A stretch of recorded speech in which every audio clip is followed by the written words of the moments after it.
आपका अपना channel educational tube में एक बार फिर से स्वागत है। यदि अभी तक मेरे चैनल को सब्सक्राइब नहीं किए हैं तो कृपया करके सब्सक्राइब कीजिए और लाइक कीजिए, शेयर कीजिए और बेल आइकन को ज़रूर प्रेस कीजिए ताकि मेरा वीडियो सबसे पहले आप तक पहुंचे। तो चलिए आज का वीडियो हम शुरू करते हैं। आज के वीडियो में हम बताएंगे भारत का भौतिक स्वरूप। दोस्तों, भारत में पाए जाने वाले प्रमुख स्थलाकृति निम्नलिखित हैं, जैसे पर्वत है, मरुस्थल, द्वीप समूह, मैदान, पठार तथा पर्वत। ठीक है। तो भारत की मुख्य भौगोलिक वितरण, भारत की मुख्य भौगोलिक वितरण में आता है हिमालय पर्वत श्रृंखला, उत्तरी मैदान, प्रायद्वीपीय पठार, भारतीय मरुस्थल। तो अभी एक एक करके हम जानेंगे भारत की मुख्य भौगोलिक वितरण क्या है।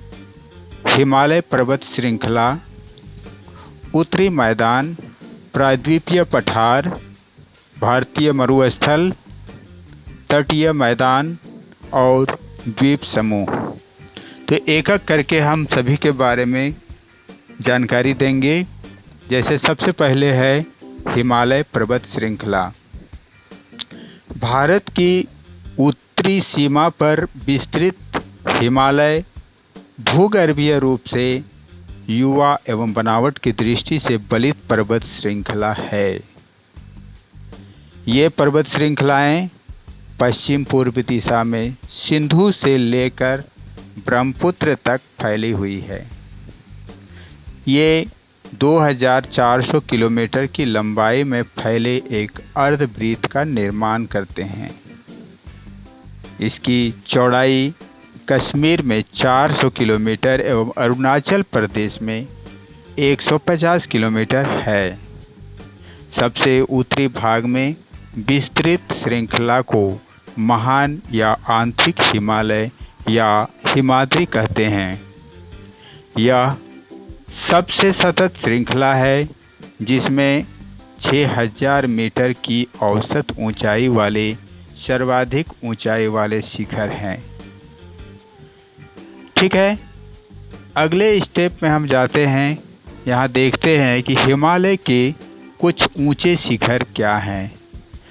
हम जैसा कि जानते हैं कि भारत और नेपाल में बहुत सारे शिखर हैं, तो हम एक एक करके देखेंगे यहाँ शॉर्ट में कि शिखर कौन सा शिखर किस देश में आता है और उसकी ऊंचाई मीटर में क्या है।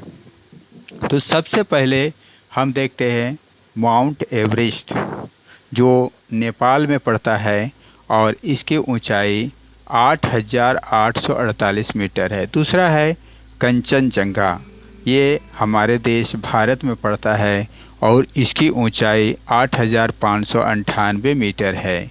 तीसरा है माकुल, जो नेपाल में पड़ता है और इसकी ऊंचाई है 8481 मीटर। अगला है धौलागिरी, जो नेपाल देश में पड़ता है और इसकी ऊंचाई है 8172 मीटर। अगला है नंगा पर्वत, यह भारत में पड़ता है और 8126 मीटर ऊंचा है। अगला है अन्नपूर्णा, जो नेपाल में पड़ता है और इसकी ऊंचाई 8078 मीटर है। और उसके बाद नंदा देवी भारत में 7817 मीटर है। अगला है कॉमेट, जो भारत में आता है और इसकी ऊंचाई है 7156 मीटर। उसके बाद नामचा बरुआ जो है वह भारत में आता है, भारत की सीमा में पड़ता है और इसकी ऊंचाई 7756 मीटर है। इसके बाद गुरुला मधानता है, जो नेपाल में आता है, इसकी ऊंचाई है 7828 मीटर। दोस्तों, उसके बाद हम देखते हैं हिमाद्री के दक्षिण में स्थित श्रृंखला सबसे अधिक असम में है एवं हिमाचल या निम्न हिमालय के नाम से जाना जाता है। हिमालय की सबसे बाहरी श्रृंखला को शिवालिक कहा जाता है। इनकी चौड़ाई 10 से 50 किलोमीटर तथा ऊंचाई 900 से 1100 मीटर के बीच है। जो भारत की श्रृंखलाओं में जो अगला है या क्षेत्र कहेंगे वह है उत्तरी मैदान। उत्तरी मैदान 3 प्रमुख नदी प्रणालियों सिंधु, गंगा एवं ब्रह्मपुत्र तथा इनकी सहायक नदियों से बना है। यह मैदान जलोढ़ मृदा से बना है। लाखों वर्षों में हिमालय के गिरिपाद में स्थित बहुत बड़े बेसिन, जिसको द्रोणी भी कहते हैं, में जलोढ़ का निक्षेप हुआ, जिसमें इस उपजाऊ मैदान का निर्माण हुआ है।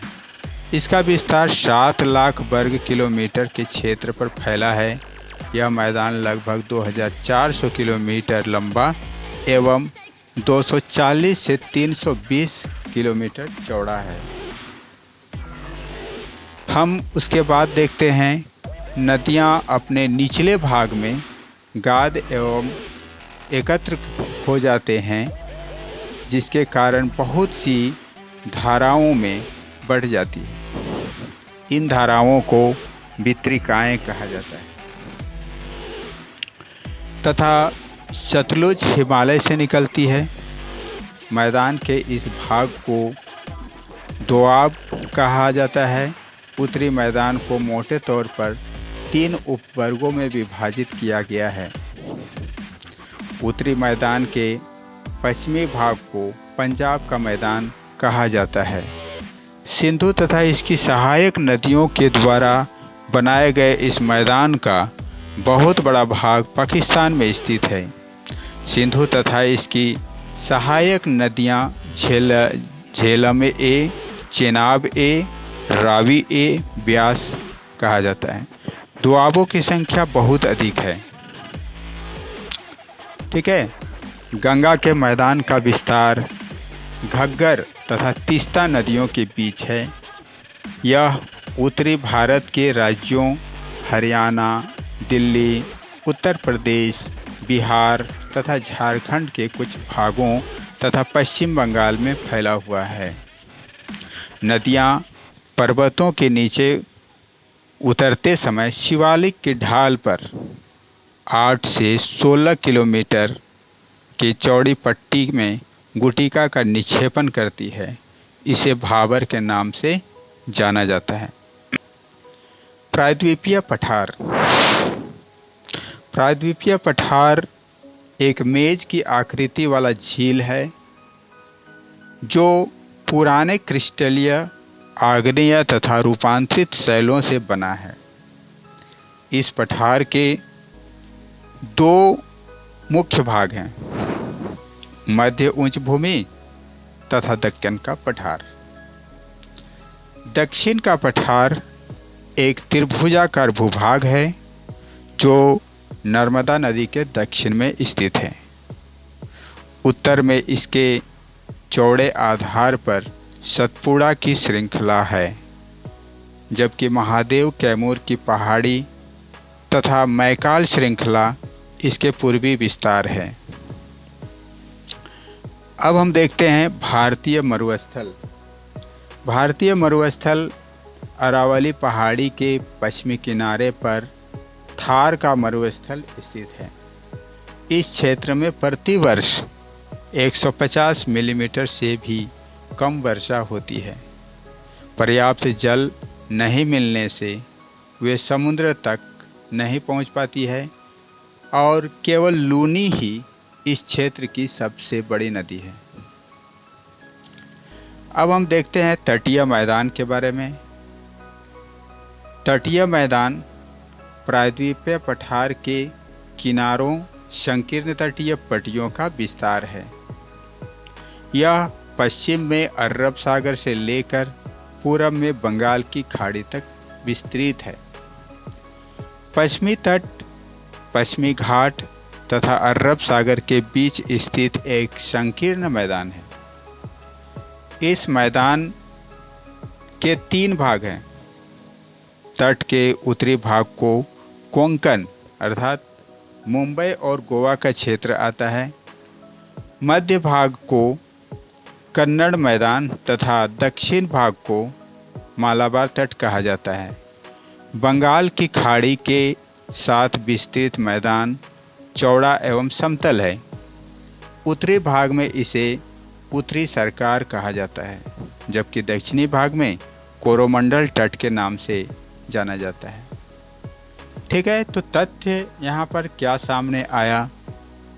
भारत का एकमात्र सक्रिय ज्वालामुखी अंडमान तथा निकोबार द्वीप समूह के बैरन द्वीप पर स्थित है। दूसरा जो तथ्य सामने आया वह है चिल्का झील भारत में खारे पानी की सबसे बड़ी झील है। ये सब आप लोग नोट कीजिएगा, जो बहुत ही महत्वपूर्ण पॉइंट है उस पॉइंट को ज़रूर नोट कीजिएगा। तो चिल्का झील भारत में खारे पानी की सबसे बड़ी झील है और यह उड़ीसा में महानदी डेल्टा के दक्षिण में स्थित है। अगला जो तथ्य है वह हम जानते हैं कि दोआब का अर्थ क्या होता है। दोआब का अर्थ होता है 2 नदियों के बीच का भाग। ठीक है, तो इस तरह से हम ये चैप्टर देखें। आप इसको अच्छी तरह से रिवीजन कीजिए, वीडियो को बार बार देखिए, उससे समझिए और उसके बाद इसके जो क्वेश्चन आंसर होगा इसे आप बनाने की कोशिश कीजिए। ठीक है, तो वीडियो यदि आपको आज का वीडियो पसंद आया होगा तो लाइक कीजिए, शेयर कीजिए और बेल आइकन को ज़रूर दबाइए।